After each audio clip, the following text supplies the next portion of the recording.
coming, and we would go put stuff up on the wall. One of our hard to pray for was a graphics collective, and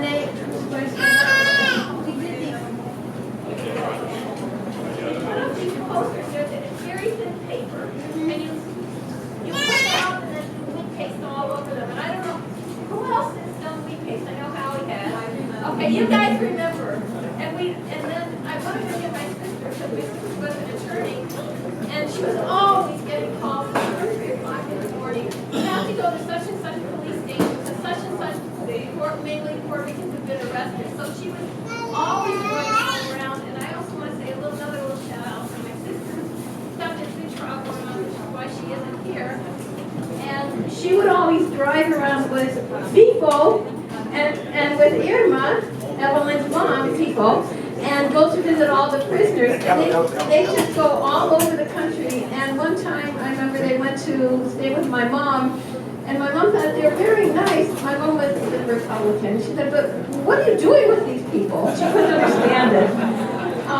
Then another poster that we have specifically about the prisoners. This was made like this. It was also made with on that kind of wheat pasting paper. And then here's just, and of course, all of these are going to go into Digitizing the Barrio archives, because where else would we put them?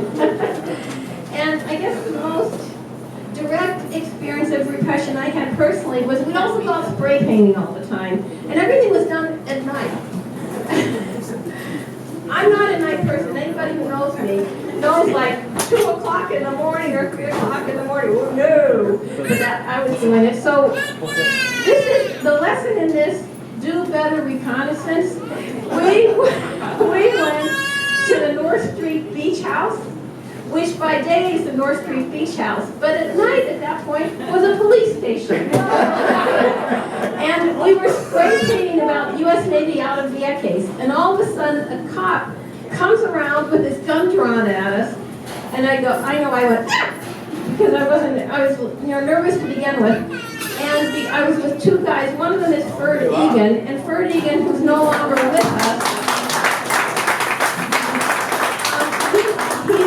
he was a leader of ACT UP, the AIDS Coalition. He was also instrumental in helping to work in the Pedro Viso Campos High School, but he was also very, let's say, helpful in pushing politics around pro-gay liberation among the Puerto Rican community here. So he died of AIDS. And Michael Novick, the other person, is in Los Angeles. He's certainly with us and totally active. In any case, I was with 2 men, 2 women. So the first thing they did, it was raining. I had this little raincoaty thing on. They took it off. I had a T-shirt on, and they spray painted. They used the spray paint to spray paint my arm and the T-shirt. Then when we got to the police station, they made me take off the T-shirt and said, "This is evidence." I kind of thinking, evidence of what? You spray painted it.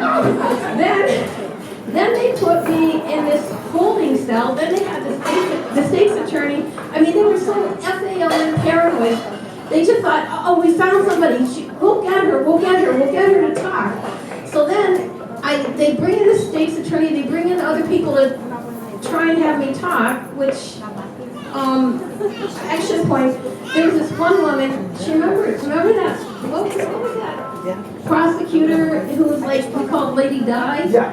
It wasn't her, but she reminded. Do you remember her? But she was one of the FALN prosecutors, and she was like, "Oh my God!" I'm sure she was thinking, "My career. I'm going to make it." So the other guy was more. She's not going to talk. So I said to her, "I do have a question." And she said, What? And I said, "What time is it?" She's like, "Oh." And then I said, my other question was, "Could I have something besides bologna? I'm a vegetarian." So then, I know this is, I do try to make things funny sometimes. But anyway, then they sent me back to the holding cell. And I walked into the holding cell, and it was a whole lot of, basically, it was all a bunch of prostitutes. And when I walked in, all the women said to me, "So you're a card-carrying member of the FALN?" And I said, "They don't have cards." And then I was in there like, ooh, about 24 hours and then I got out. So compared to your story, it's very nothing. But I just thought I'd tell you about it anyhow. Thank you.